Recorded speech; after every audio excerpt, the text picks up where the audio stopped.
Hi, everyone. This is Bob Ost, and it's our TRU Community Gathering on Friday, April 2nd, the day after the Fool's Day.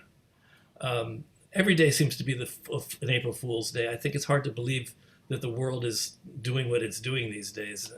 It seems to be like this perverse Groundhog Day that we're all living through.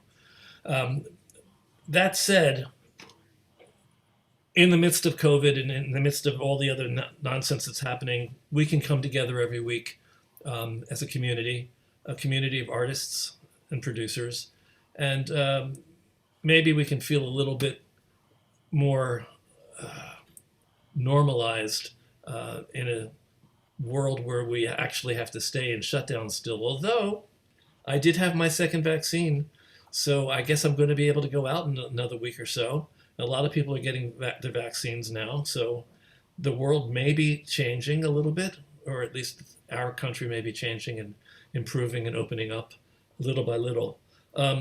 Meanwhile, in the past year, since April 17th, we've gotten together in this Zoom room, which I never thought I would have a Zoom room. I never thought I would do this. But it's been useful and it's been healthy and it's been uplifting for many people to be able to come together and announce to the room who you are and say what you're doing, and then also meet interesting people who have interesting things to talk about. I look every week for guests to bring on to talk about something that has to do with making art during COVID. Today's guests actually were doing what they're doing long before COVID, but it just happens that podcasts, which we're going to talk about today a little bit, there's such a they fit so well into the landscape that we're in right now, and a lot of people are thinking in terms of whether they can transfer their dramatic work into podcasts, as well as Zoom presentations. These are the tools we have, and the people that have willingly embraced the tools, I think, are less frustrated than the people that have just shut the door and said, "I'm not coming out again until we can be normal." This is normal for us right now.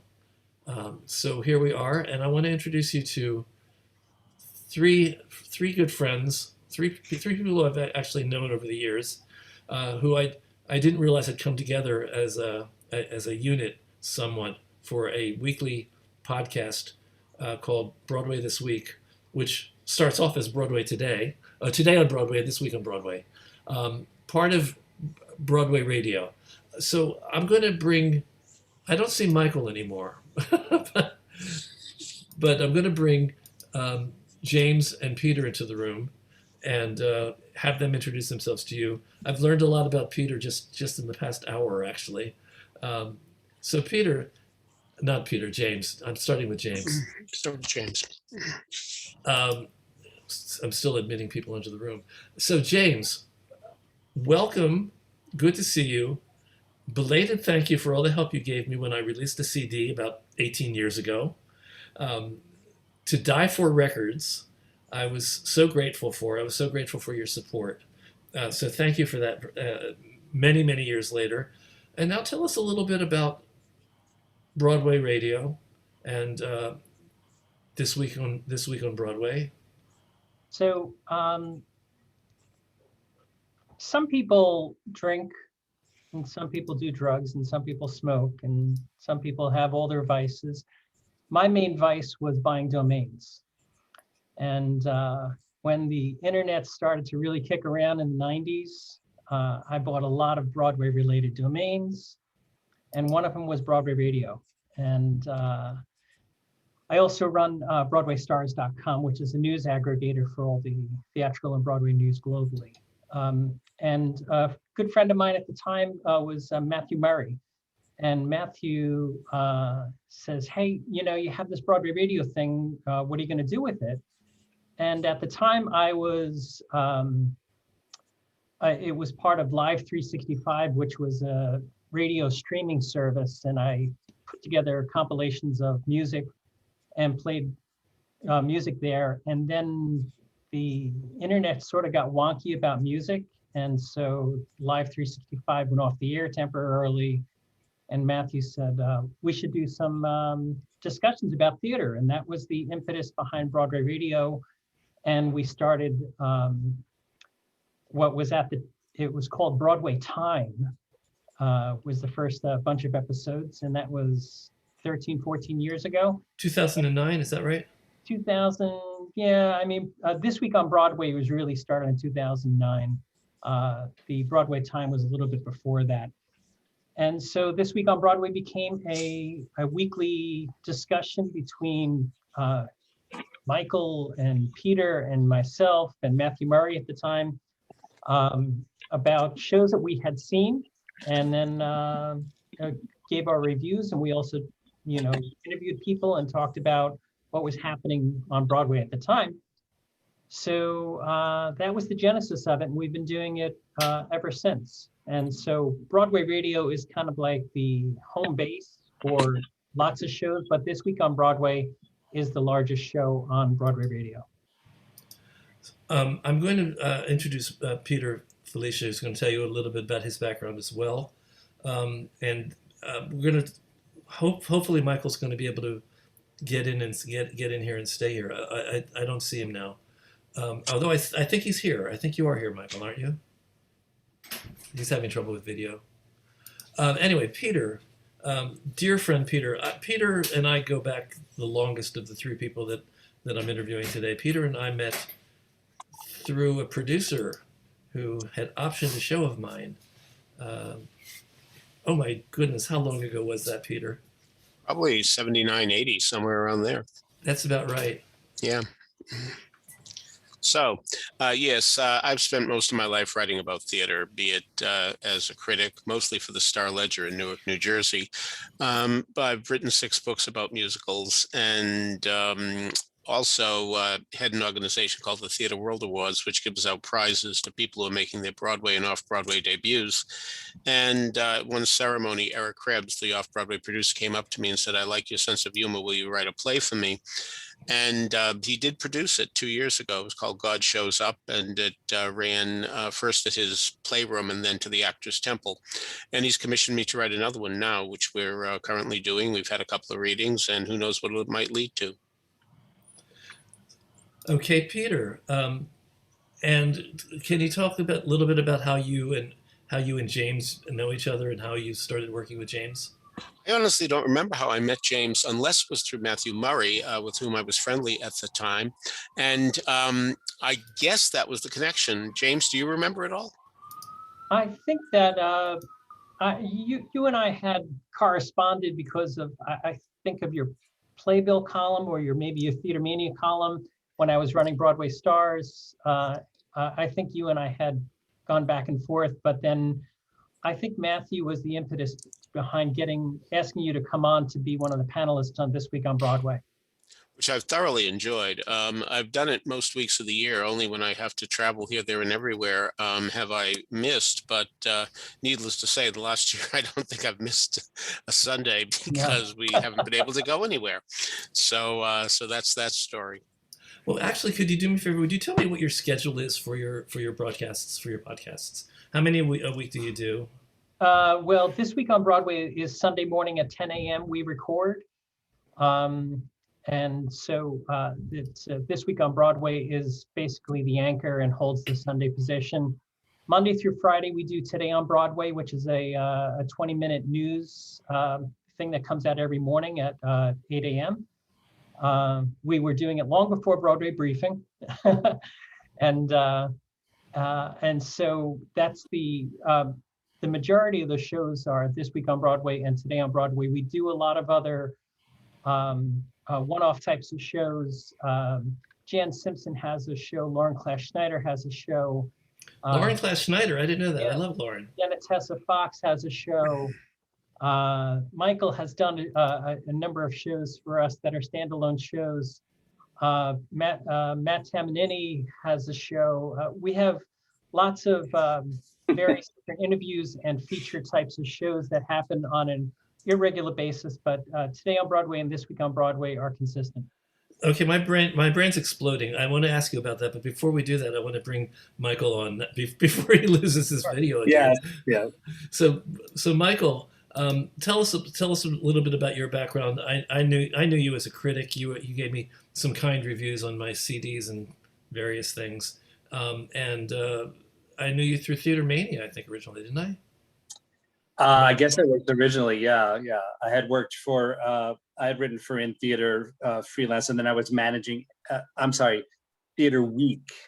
And then I was managing editor of In Theater magazine, which I was just looking at an old issue of it because this coming Sunday is the 50th anniversary of Follies.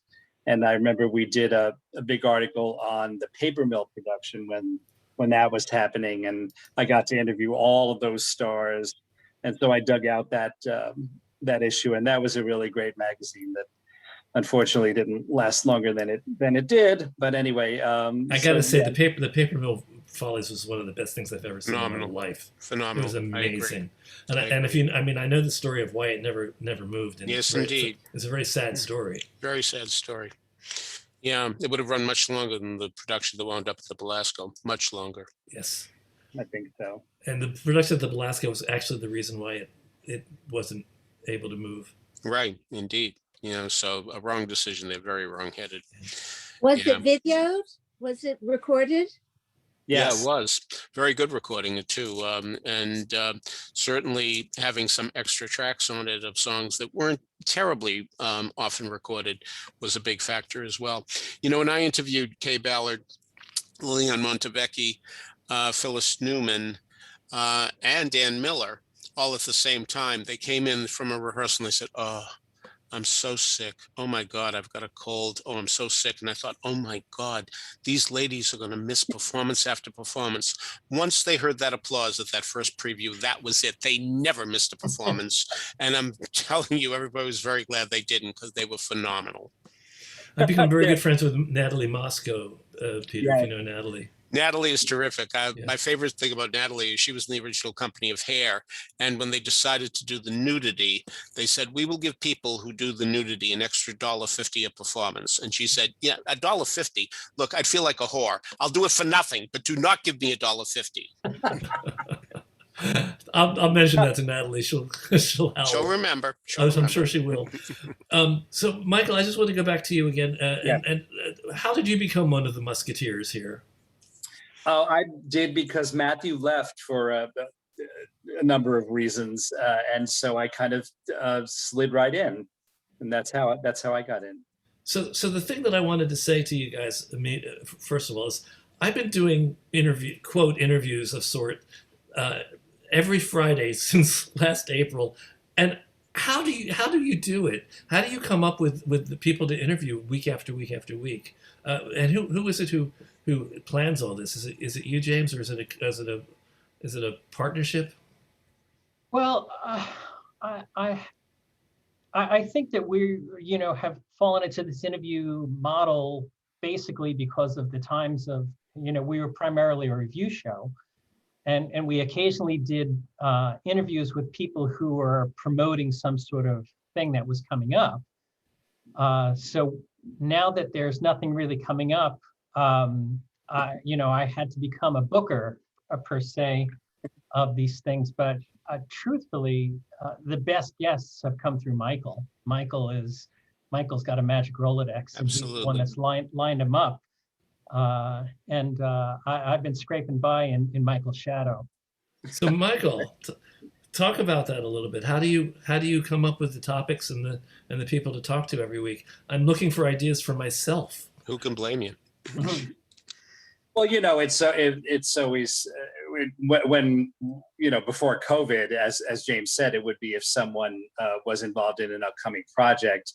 Now for the most part, there aren't really upcoming projects. So sometimes it's pegged to anniversaries of shows or just I don't know, someone who happens to come to mind. We had a wonderful situation recently where Petula Clark was mentioned on one of our shows.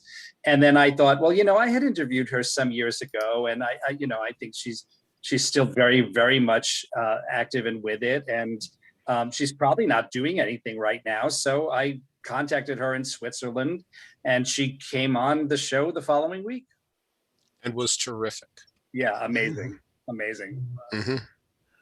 So let me ask you this. I skated over this because I didn't realize it was as much of a pivot as it was. Tell us about your show before last March and since last March. You've kind of talked a little bit about that. Was there a point where you went, oh my goodness, what are we going to talk about now that we're in COVID? Oh yeah, absolutely. I remember, Matt Tamanini is sort of my business partner at BroadwayRadio, and I was sitting there talking to Matt, and I said, I don't know what we're going to talk about. It should, because what was that website, ShowScore? So showscore.com, they said as soon as theater shut down, they said, we're off, we're taking an intermission. And they said they'll come back when theater comes back. And I considered that. And I really thought that when this first happened, I said, oh, this is going to be a couple of weeks. And so let's keep going. And then Peter and Michael would come up with, I marvel, I go back and I think of myself as somebody who is putting the technology together for BroadwayRadio. What This Week in Broadway is really about is Peter and Michael. I really don't think that people come to This Week to listen to our show to listen to what I have to say. I really feel as though that the stars of the show are Peter and Michael, and Peter and Michael started passing back these emails back and forth and said, let's talk about the best opening number, and let's talk about the best 11 o'clock number, and let's talk about our favorite performers that did this, and and that was from March when Broadway closed down through July or August or something like that, we were doing these sort of topic shows and not really interviews. And God knows we were like out of topics. And so it was time for repeats. Yeah. We were like, did we do the best 11 o'clock numbers? Oh, we did that already. Oh, wait, did we do who had the best wig in the second act? And it starts with a P. Yeah, we really fought over that one. Yeah. Yes. Oh, come on. Tell us what you're talking about. There was a real bloodletting over that one. And I tell you, I just love talking about theater. I'll do it anytime, any place, anywhere. And every now and then my girlfriend, with whom I've been for the last 43 years, says to me, you love theater more than you love me. And I always say, well, Linda, I was going to the theater 17 years before I met you. So it's sort of grandfather claused in, that's how it works out. And she says, it's fine, as long as it's not another person. But, I look forward to Sunday mornings when I can talk to these guys and anybody else, because I just love hearing and learning and finding out new things that I didn't know before. Because, there is a lot to know. And I'm very interested in the history of it all. There's nothing that's too far back for me. I go back a long way. The first pre-Broadway tryout I saw was I Can Get It For You Wholesale with Barbara Streisand. That's how I thought she pronounced her name. So it was a year and a half before I knew how to do it when she was on the Judy Garland show. So, I've closed in on 12,000 productions that I've seen. I've gone as much as 412 times in one single season. But the thing is, I never get tired of it. What can I tell you? It fascinates me. By the way, I have never been actually in Peter's apartment. But from what I could see from the wall in back of him, just on that basis alone, everything I've heard is true. You're welcome anytime. I think you have been in here, but I may be wrong about that. Anyway, I certainly at an early age was collecting every original cast album I could find and any script I could find and what have you. And even as a teenager was investing in Broadway shows, very little amounts, I'll grant you, but I met a guy who was investing, and I invested in Sweet Charity, I invested in Cabaret, and the other ones you've never heard of. So anyway, it's just something that connects with me. So I'm very glad to have the opportunity to talk to James and Michael every Sunday and whoever else we have on. I'm going to go to the nuts and bolts a little bit because my group is some of them are producers, some of them are creatives, but what I try to focus on that makes it a little different than some of the other places you can go and listen to conversations, is that we focus on the business to some extent. I'm not going to stay on this, but I want to start with you, James, about your business model and how you do this, and then I'm going to come back and I want to just let Peter and Michael talk about theater, and I just will shut up. But for now, tell us a little bit about how you created Broadway Radio. How many? Explain to us how it fits into the universe of the entertainment world. Do people put their podcasts on your? Is it a station like? No. So like, if you're looking at the Broadway Podcast Network, which is a relatively new entry into the podcast world, Broadway Podcast Network hosts a lot of different programs that are produced from the outside. Everything on Broadway Radio is centrally managed by either me or Matt Temenini or somebody else who works for Broadway Radio. We don't run other people's shows. Well, it's interesting to hear this because last week we talked about what is Dory Bernstein's what's it called? Broadway Podcast Network. Yeah, Broadway Podcast Network. We talked about that. So this is a completely different model. This is very different. So I think that to me is interesting. The fact that you are really an entrepreneur and you're a do-it-yourself entrepreneur. I'm really interested to see what happened because everybody and their brother has a podcast. But the thing is that Broadway Radio, we've been out there for 13 years plus. We have more than 2,000 podcasts to produce in the can, actually 243 podcasts. So, there's just not, there's nobody with a depth that a Broadway Radio has right now. And it's going to be interesting to me what's going to happen with all these podcasts when theater returns, because producing a podcast is a lot of work. It's a lot of work. And when people get back to seeing shows in a theater and going back and working in the theater and doing other things like that, I'd expect that many of these new podcasts that we've seen in the last year are going to go stale and not be produced. But that's not part of our plan. And I think that the problem with being a platform like Broadway Podcast Network versus Broadway Radio is that Broadway Radio, we produce from within and put out, whereas Broadway Podcast Network says, produce your show and we'll give you a website to host it on, and you don't have to worry about the technology. Tell us a little bit about the team. Who do you have working with you to make this all happen? You have you. Yeah, me, Matt Temenini, Grace Kling, Grace Aki, her on air, she's known as Grace Aki, Grace Aki is one of the producers, as is Matt Temenini, as is, we have people that are on the technical side. I have 3 web developers that do more than just web developing. They do a lot of managing our bandwidth and because podcasts push a lot of bandwidth, especially when you get big. On Sunday morning when we put out our This Week on Broadway, our servers get overwhelmed and we have to push out what's called a content delivery network so that people are able to download the podcasts pretty well and free. My wife also actually owns the company. I actually work for my wife. Doesn't every husband? I mean, yeah. Well, anyway.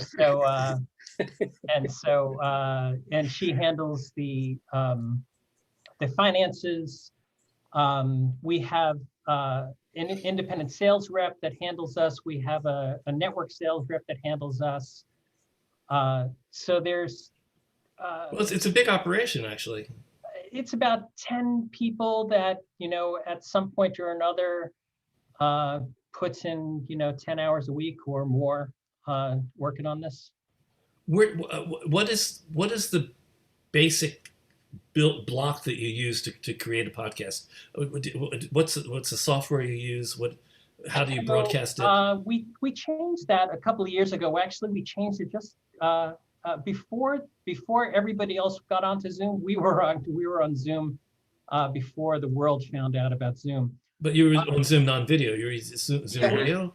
Yeah, we just do Zoom audio, and the reason for that is we were originally recording via Skype, and there, Skype used to be this really progressive, cutting edge technology company, and then Microsoft bought Skype and slowly but surely has destroyed it from a technology perspective.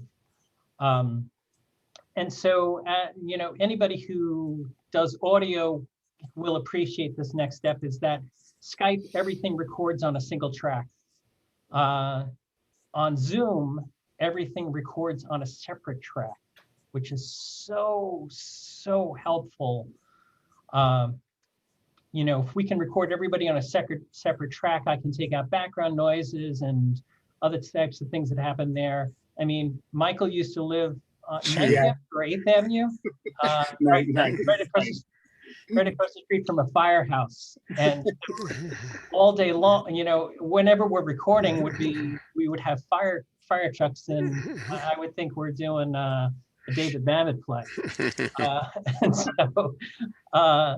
And so it's really great that we have our sessions audio only in Zoom, and we record that audio session in Zoom. And then I take all the tracks and dump it into GarageBand, which is an audio editing tool on a Macintosh. And then I edit it, put it all together. We export it out of GarageBand. We level it in a program called Levelator. And then we convert it to MP3 into the format that's really optimized for what we do. And then we upload it to the servers and push out the show. We have some financial supporters on Patreon that get our show a few hours early. So our Patreon supporters get the show earlier, as soon as we can finish up the edit and push it live. And then the rest of the world gets it at 4 o'clock Eastern the rest of the day, and then it gets pushed out globally. And then I'm amazed, because essentially that's what I've done all these years. Is basically, but we record things on Zoom, and then we put them on a podcast page of our website. But we also, why do you not do video? What made you choose to do the whole thing audio and not have the video? Well, you have to interviews? remember we started 13 years ago when bandwidth was very restricted, and video just adds one extra thing. I have to tell you, from 9 a.m. on Sunday morning until 4 p.m., that's my whole world is Broadway Radio, is just putting out that one show. If I had to put video on top of that, and I tell you, video scares a lot of guests. I was going to say, I think. Yeah. Michael sent me an email and said, "Is this going to be on video?" I said, "Yes, get dressed." Video scares a lot of guests. So I figured that was, I've thought about the video thing. It's very popular right now, but at the end of the day, I'm not sure it really would add anything to us in our normal format of discussing 3 or 4 Broadway and off-Broadway shows. I'm not sure that Peter, Michael, and I adding video to the discussion between the three of us about shows and reviewing shows. I'm not sure that adds anything. Of course, when we have Julie Andrews on, that's one thing. But well, I have to say too that a lot of people tell me they listen in their cars, and so it's all for the best that they're not watching anything.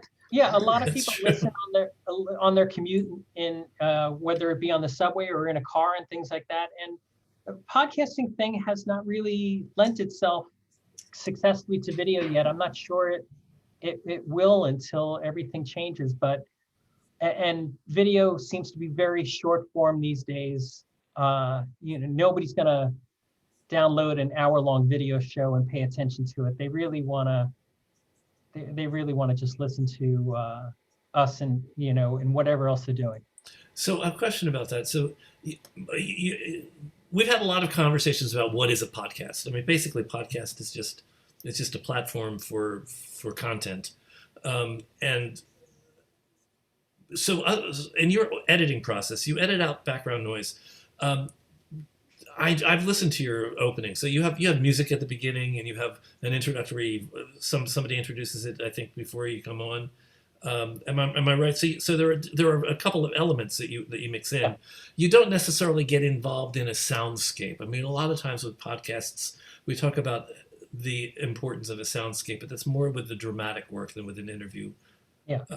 So, what are the pieces that you put together? Basically, as I name them, it's the music, it's the introduction, and then it's basically editing out the background noises on the interview. Yeah, we do. A general overview of it is that we have an introductory piece of music that may or may not hint about what the who's going to be on that week. But you do give creative thought to it. Oh, absolutely. Oh, good. Oh, I'm absolutely. glad. I was waiting for something like that. Good. Yeah. So the music that we use each week is related in one way or another to what we are talking about. And then we introduce Peter and Michael, then we introduce the guest. We talk a little, we start with the guest's bio type of thing, talk for a little bit. Around the 30-minute mark, we have our sponsorship segment section in the middle. And then we come out of that and talk a little bit more with the guest. We wrap up with the guest, and then we go into these segments where Peter will do his trivia question, and the trivia question is by far the most popular thing on Broadway Radio. By far, trivia on Broadway Radio is I would say that some people only come to listen for the trivia. So let's give a trivia question and see if anybody can answer it. All right. This performer appeared in musicals in 3 and only 3 Broadway theaters, received 2 and only 2 Tony nominations. Who's this performer? What were the musicals? And who were the winners? I just gave away one that I was going to use in a couple of weeks, but you can have it. First. How many Tony Awards did you say that this performer won? None. Two nominations. Oh, 2 nominations. Okay. 2 nominations, yes, indeed, but appeared in 3 Broadway theaters. So who is it? 3, 2, none. Anybody Right. Anybody in the Well, we'll see what room? happens. Yeah, we'll see when indeed. If Put it in the anybody chat, wants- guys, or raise your hand. By the way, everybody, my attendees, there's a hand raise function in reactions. If you look at your navigation bar at the bottom towards the right, you'll see reactions. If you open up that, you can raise your hand. We do want you to raise your hand. We want to hear from you. We want to find out if there are any comments or questions, and we also want to know. Somebody just asked Where is Tony Janicki when you need him. Yeah. Tony Janicki is the champion of this trivia. I am telling you, it's amazing. And he says he lives for this each and every Sunday. And he's usually one of the first people to answer and one of the first people to get the question right. And when he doesn't get it right, he will work hard to make sure that he does. So that's why Joe Nelms is saying, where is Tony Janicki when we need him?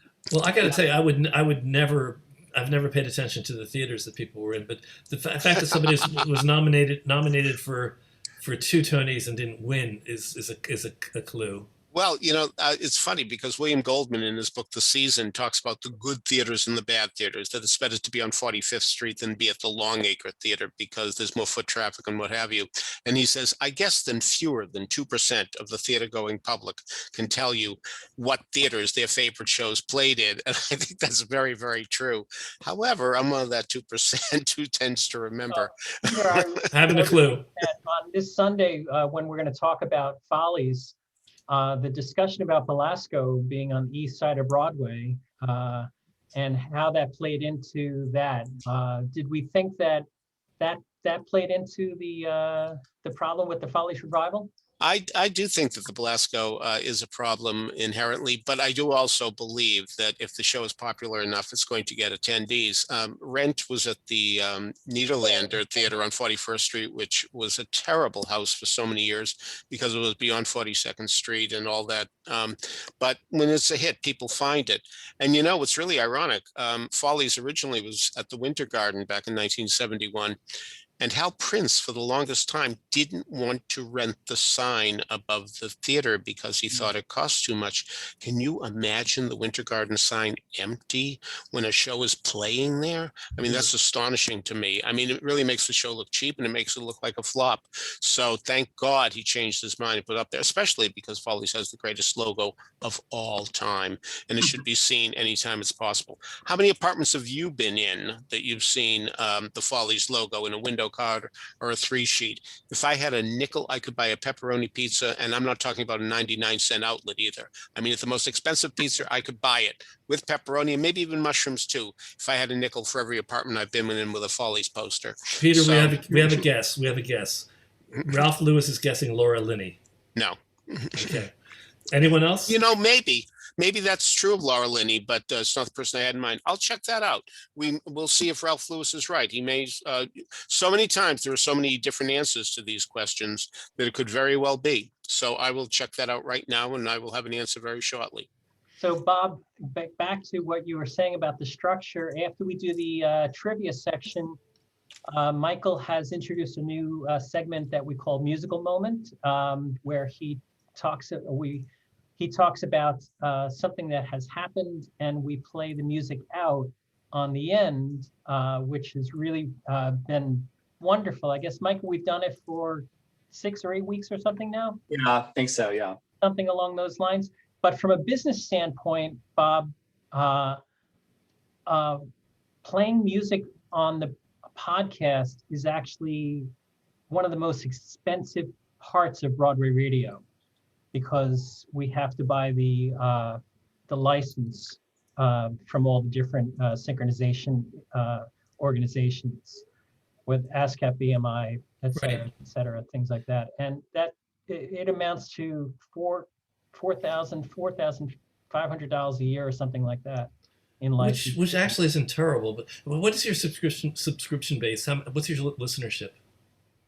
Our listenership is approximately 50,000 downloads a week for This Week on Broadway.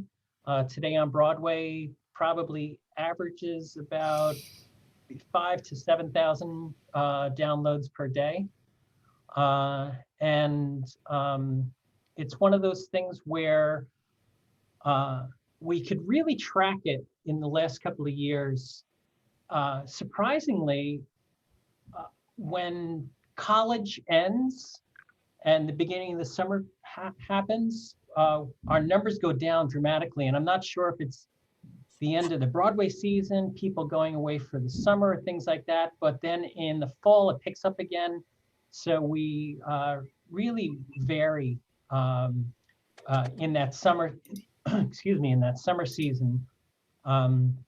And I've never been able to pinpoint whether it's college students or other people that are just tuning out after the Tony Awards and get back into it in the fall. But throughout the pandemic, in March, our numbers tanked right away, March of last year, and then they slowly built back up. And then we saw no drop off in the summer, but it's still dramatically down from when we were back and Broadway was running. How do you monetize what you do? I mean, you have to make. I mean, if you're spending $4,000 a year on music rights, I hope that you're having some income on it. We monetize in 2 different ways. We monetize through the advertising that you'll hear in the broadcast itself.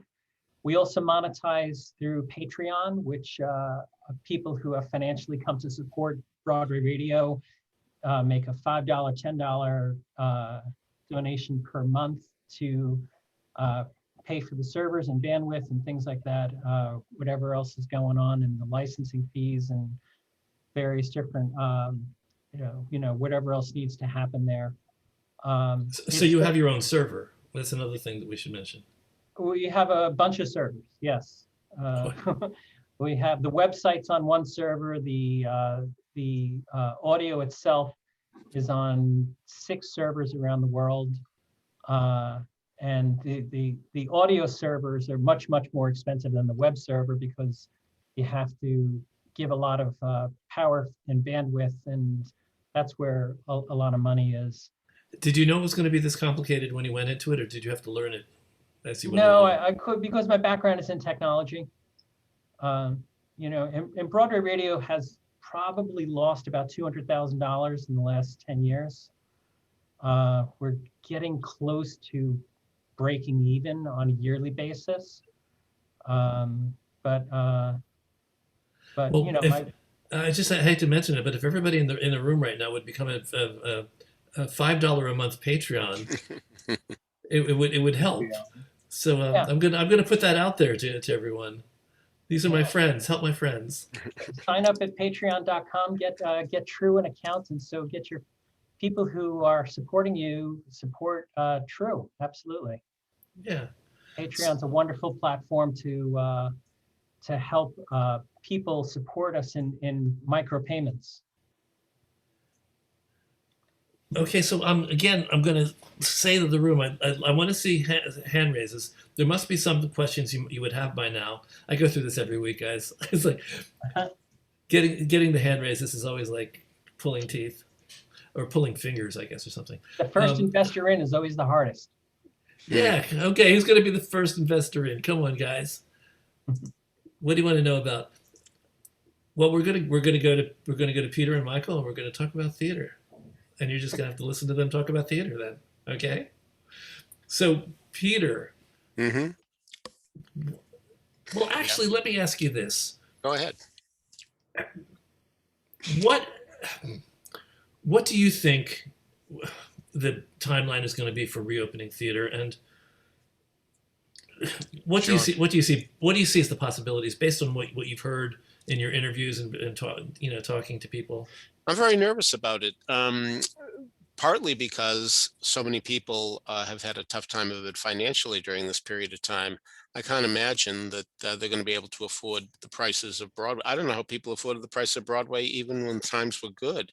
It's just amazing to me. I mean, doing research on Follies, the top ticket price was $12 in those days. And if you go in an inflation calendar, you'll find out that would be $78 today. Well, we all know that a seat at a Broadway theater, and that was a front row seat, by the way, not a premium seat. They didn't have those then. We all know that it's not that inexpensive, so to speak. So I'm very, very worried that people are just not going to be able to afford to come to the theater very much. And there will be a loss there. And needless to say, with tourism being tremendously down, as it will be, because the bulk of the Broadway audience is a tourist audience, I can't imagine that it's going to be very easy for anybody. I do think producers who have made a fortune, such as Jeffrey Seller on Hamilton, and so many others who have done extraordinarily well, will have to bite the bullet just to get people used to coming back in the theater. They're going to have to die for everybody else's sins.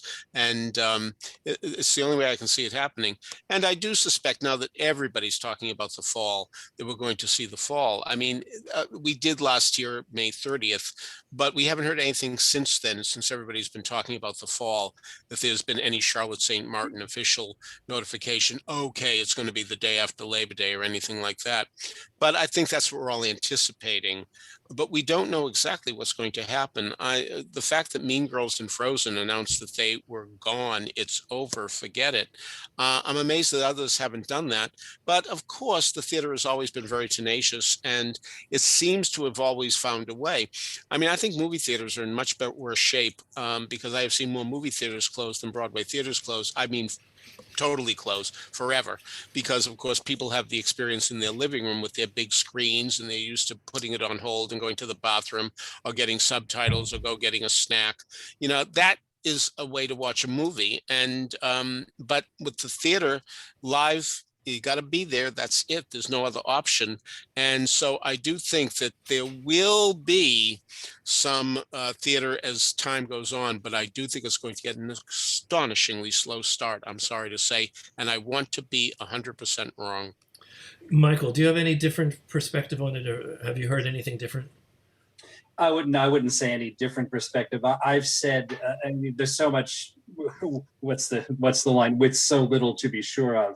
But one thing I do think is that maybe the institutional theaters might help in the short term, might be among the first to to come back, because if you have places like Lincoln Center and the Roundabout and Manhattan Theater Club that have, first of all, they have a subscription base, which hopefully hasn't completely disappeared, of people in the metropolitan area.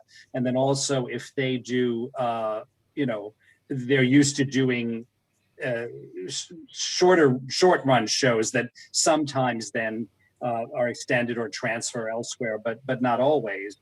So I think for that reason, I would not be surprised if those are among the first shows to come back. So we've got a bunch of questions in the chat, but I want to ask another question of all three of you. Over the past year, since we've been forced to go into shutdown and we can't do live theater, what have your feelings been about the virtual presentations of performances? Have you watched many virtual performances online at all? And have any of them been successful? Do you see them fulfilling a purpose, or are they just frustrations? It's amazing to me how well they've gone over with so many people. They're not for me, I have to say, and I only watch them when a friend is involved in one way or another. And it's almost theater by obligation under those circumstances. I just don't like sitting in front of my computer that long. I'll do it when I'm writing, but I don't like to watch in my computer. I like to watch while lying in bed, and the TV is on, and that's great.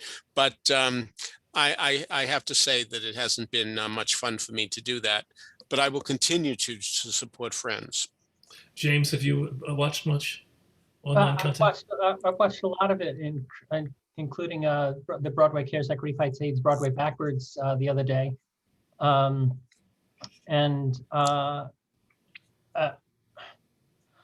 would say that it's not a replacement, but no. Basically a mechanism for everybody to kind of stay together in the community. I've participated in some basic readings of plays and things like that, not as an actor, but as a technician to help them run the Zoom and things like that. And I think that was really interesting, because it's an interesting way of sort of doing a table read. But insofar as full-out performances, I think that it's a challenge, and it's no replacement. But I also think that it's going to continue to exist after we're back in theaters. Absolutely. Have any of you seen Angels in America, the benefit for AMFAR that was done earlier last year? Didn't know anybody in. There are a lot of people. I'd like to give a shout out to Michael Dangora and his husband Tom, who spearheaded online fundraisers that seem to have saved two venues: the West Bank Cafe with the Laurie Beachman Theater downstairs, and Birdland. They did two separate fundraisers, and there are so many places that it's so awful that so many places that seem to have closed for good. But these two, it seems like they're safe, at least for the moment. And that to me was a stellar effort on the part of those two gentlemen. And there's been so many other programs like that, charity benefits, but that for me, because it wasn't something like a benefit for Broadway Cares or the Actors Fund, which are so invaluable organizations, but they have so much support to begin with. But here, these two guys got behind, with help from other people, supporting these two venues that don't have a mechanism, fundraising mechanism behind them like Broadway Cares or the Actors Fund. And I just think that is so wonderful that happened. Well, let me ask you this. I have a particular aesthetic position about Zoom, about virtual performance. I do think that it's a creative form in and of itself, and it can be used well and can be used in interesting ways. And I've seen things that have been done that have been interesting, including the Angels in America benefit that I was talking about, and others. Like John McDaniel did a Sticks and Stones presentation of a musical that he had called Sticks and Stones. I thought it was done incredibly well. The Irish Rep did a Meet Me in St. Louis. That was amazing. They were never in the same room, not one actor in the same room, and you wouldn't know it from the way the technology played. And they had beautiful, beautiful backdrops to go along with it. So that was really tremendously successful. But for you, it still wasn't enough. Yeah, and I mean, I understand the ramifications and I understand the limitations, but nevertheless, it's not my favorite way of spending time. I do admire the publicity when they say "in the comfort of your own home," and I mean, you use what you got, and that's what they have to promote. And sure, but I like to be there. Well, yeah, but I mean, come on, I guys, know, we I know. can't. No, I right? know. No, but I mean, I know. we're arguing. Yeah, yeah. I think we all agree. Otherwise, Yeah. we would be theater lovers to begin with. Sure. It has been wonderful. I know Peter's been to several. I've been to one performance by Food for Thought. The Food for Thought series is one of the ones that has managed to come back in a very small way. And I mean, I get tears in my eyes when I go to these things because they're so, I miss them so much. Yeah. Yes, yeah. They're rare. Yeah, I've also gone to Music Theater of Connecticut, Norwalk, Connecticut, where they've done shows, and they continue to. Right now, they're doing TRU. Oh, ironically enough, TRU has nothing to do with Bob Ost, but Truman Capote, guys. That's right. Yeah, the show that Robert Morse did so well so many years ago. So they're doing that now. So they've basically been doing one-person shows. They did Fully Committed, and they did a show on Robert Kennedy. So, but I mean, at least they're trying, and God love them for doing that. So yes, and I do look forward tomorrow to going to see Blindness at the Darrell Roth Theater, which doesn't have any actors. This is the second time this season I'll see a show without any actors. Let me explain the segue there, because the segue, we just went from virtual performance to the first live theater performance in New York. So it's something that really needs to be highlighted. It's the first live performance in New York. It's the first thing to start reopening the Well, the I don't know theaters. if you'll call it live because there are no actors. So. But you're outside. You're not in the comfort of your Right. home. I'm not in the comfort of my home, and if the seats aren't comfortable, I'm not going to complain. And Darrell Roth would make everything comfortable anyway. That's her policy. But nevertheless, yes, I'll be there tomorrow. And I saw a show somewhere upstate New York where there were no actors as well. And I didn't know that when I went in. And after I was hearing tape recordings coming from two different actors, after about 5 minutes, I said, "Oh, I have a feeling there ain't going to be no actors here," and there weren't. It was a Neil LaBute play. It was a Neil LaBute play that he wrote specifically for the pandemic. Anyway, go on. I was I interviewed the artistic directors of Seacoast Repertory Theater up in New Hampshire a couple of weeks back. They have been in live in-person theater since July 4th of last year. And they're doing the Fantastics right now. They're doing 3 shows in rep: Fantastics, Next to Normal, and something else I can't recall. And I said to them during the interview, I was like, when they sing "Try to Remember," do a lump in your throat. I mean, I'll be a big puddle, the first show that I see back. I should mention, Don't Tell Mama did some shows over the summer outside. They were able to, they actually had the performers, I believe, at least sometimes on the step of one of the buildings, and then the audience was socially distanced, and it was so much easier to do it outside than inside. And now we mentioned Food for Thought. The West Bank has started to have music performances, and in fact I'll be there later tonight, and you can go and check their schedule online and see what they have coming up. They have Billy Stritch coming up. He just signed on, and Joe Iconis has been there, and will continue to be. So that's a place that's coming back. Certainly in Algonquin, they're going to be doing shows this summer. They're going to be doing a new musical in September called Mystic Pizza. But before that, they're doing, I know they're doing Young Frankenstein after that, but they're doing Spam-A-Lot and a few others as well. And Shenandoah Theater in Virginia is doing a few shows. So things are starting to happen, I'm going to get to some questions now. I was going to mention Melissa Bell's question. Right, okay. So Melissa Bell asked if we thought that there was going to be a hybrid period allowed where tickets can be sold virtually for 77% of the seats not allowed to be filled by COVID restrictions. And I think that that is going to be an actors' equity question. I'm sure that everybody's going to want to sell it, and we'll have to see if actors' equity will allow that to happen and if it will involve SAG or AFTRA as well. But what a good question. It sure Yeah. is. Yeah, good question. Yeah. Melissa, you have your hand raised as well. Was there anything else you wanted to ask? You're muted, but But she's indicating no. okay. Let's see. Where do we have here? Somebody was asking earlier about what is the market for audio only, and why will it always endure? Which you had said you thought it would endure.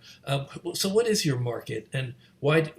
What makes for something successful in the audio world, in the podcast world? Well, I think that I strive to have a clean narrative for podcasts. Podcasts are so much different than some sort of specialized serial show. I think it's really important for This Week on Broadway to come out every week on a Sunday at a predetermined time, so that that people can count on it every week.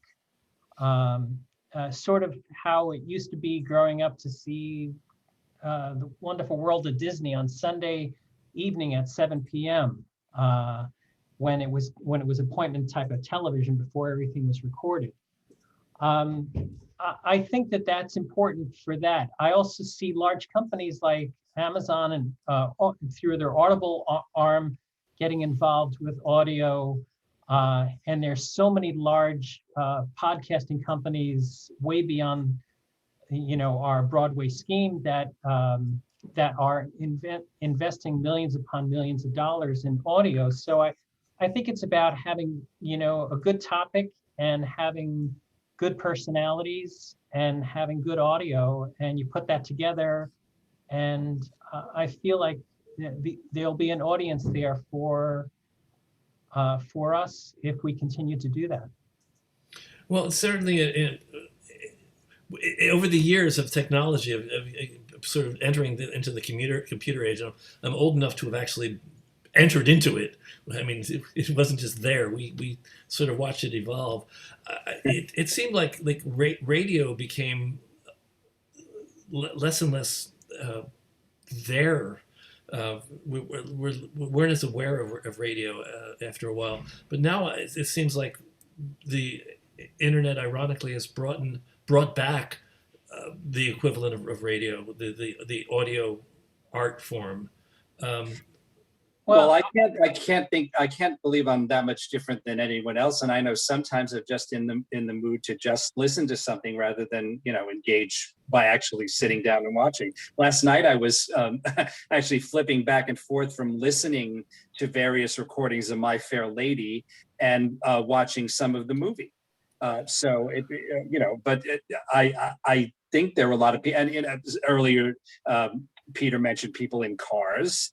There are situations where you can't necessarily give your full visual attention to something, but you can have something on.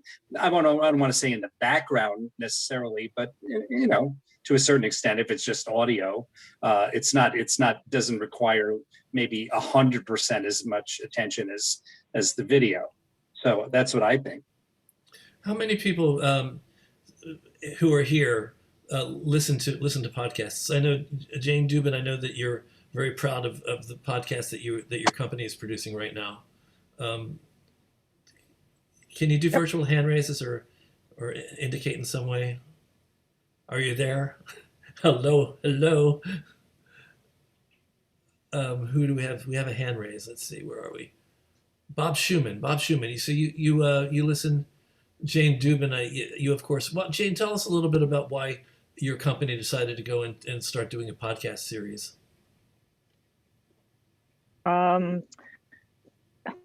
Yeah. Hi, folks. My theater company is Houses on the Moon, and we, for the last 20 years, have been telling stories. And when March came, and obviously everybody, like everyone else, we were shut down.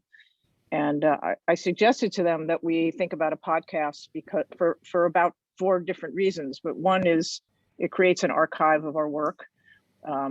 Second, it's our work is made. We tell a story for 10 or 12 minutes. We talk to the writer, we talk to our community partner, and it's 25 minutes or so, 20, 25 minutes. It's sort of built for the structure.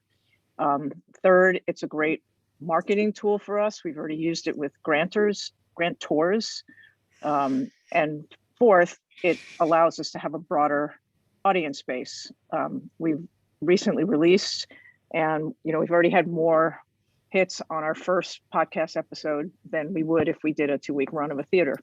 So for all of those reasons, and also, as far as monetizing, we're a nonprofit theater company, so we were able to get some really generous grants that allowed us to pay for our whole season.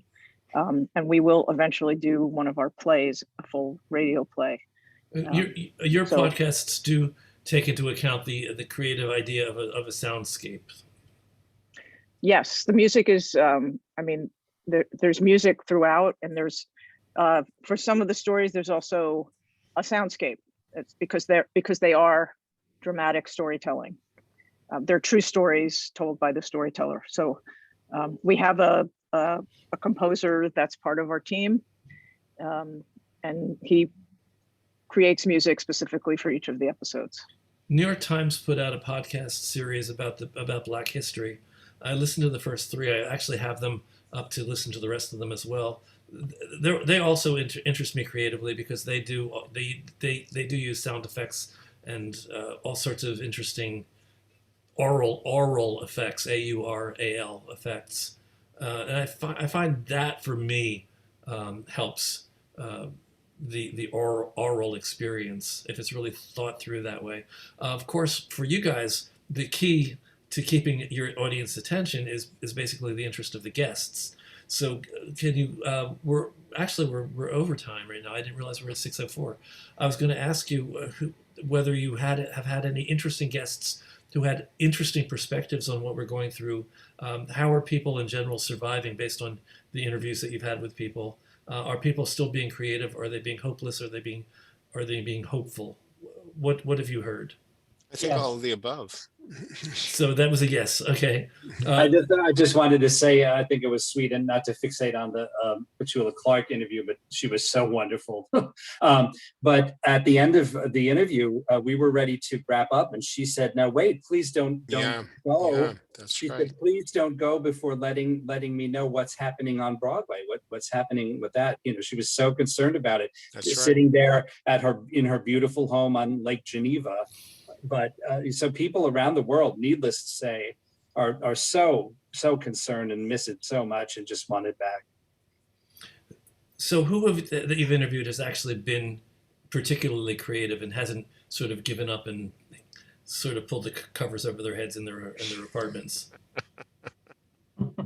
Besides Petula Clark. I can't think of anyone I have to say that anyone was particularly creative. I think everybody is doing the best he can and is really playing catch up in a certain way rather than being innovative, at least the people we've talked to. Of course, there have been innovations, but I can't recall offhand anybody we spoke to which I said, wow, that's a great idea. Michael?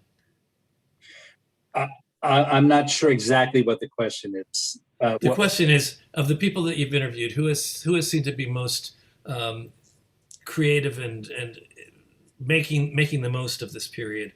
Just from my point of view, last March, I was dealing with a community of people who were all ready to just give up.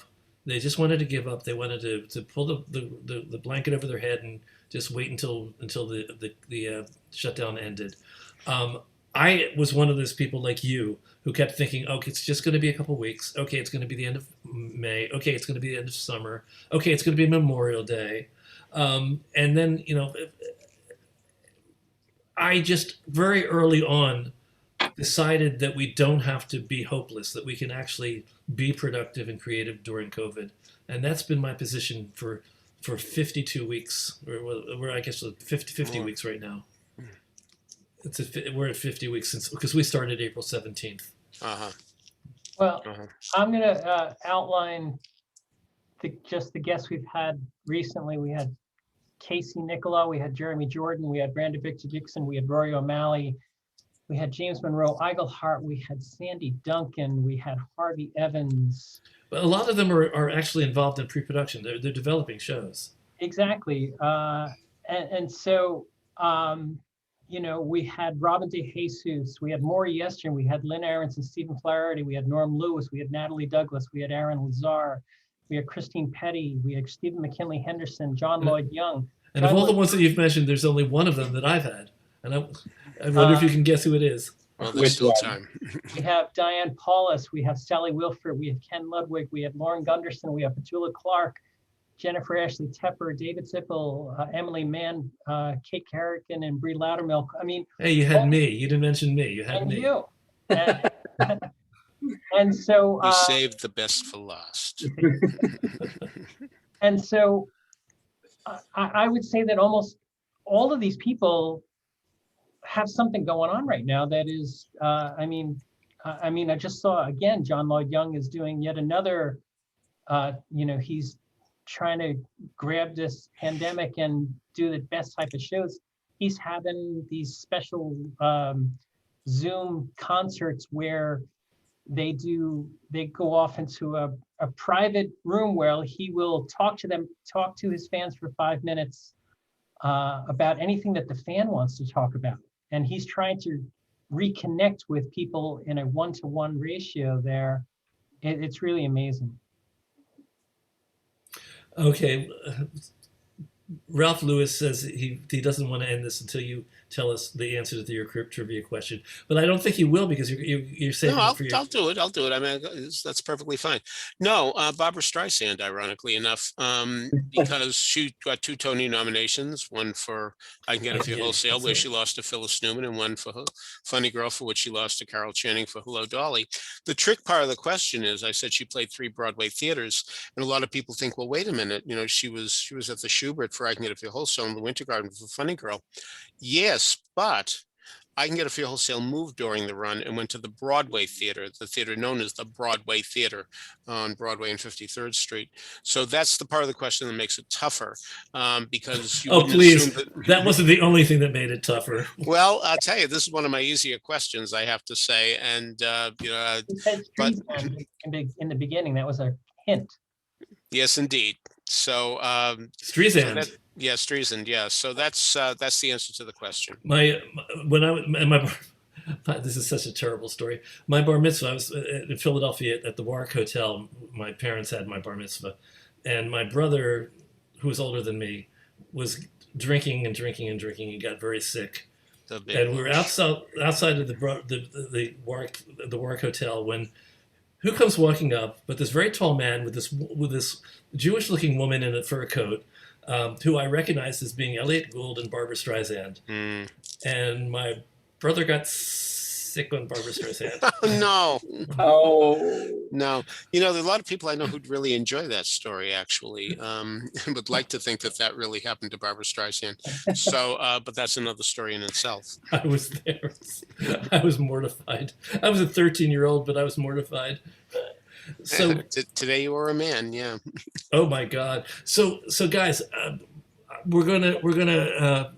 just gonna thank you guys. Just so you know, I give people the option of staying and meeting people in breakout rooms. People find it very, very helpful to actually socialize a little bit. Sure. People get tired of being by themselves. Sure. So if you can stay, that's great. If you can't, that's all right. Just want to remind everybody that we do this for free, for the most part. But if you want to donate, Joe Nelms will put our donation link into the chat. I'm sure he will. And whatever you can give helps us to keep going. Hi, it's Mila. I just have a quick ask of the 3 people here who are the perfect people for me to ask this question. What do you all think about having an afternoon talking about the wonderful people who were great performers and teachers who we lost through this past pandemic. Like Wynn Handman was 97. He taught Joanne Woodward and Richard Gere and all of that, to other wonderful, brilliant performers. Is it possible for us to have an afternoon doing that? What are your thoughts on it? Well, we do certainly acknowledge people who have died, usually during the weeks that it has happened. And it's a very important part of what we do because we love to give tribute. We had a whole episode on Broadway Remembers when the Broadway Remembers website went up. We talked about it for fully an hour, I think. And every week we talk about people who have passed away. So it is an integral part of This Week on Broadway. Yeah, and Well, last week, so much.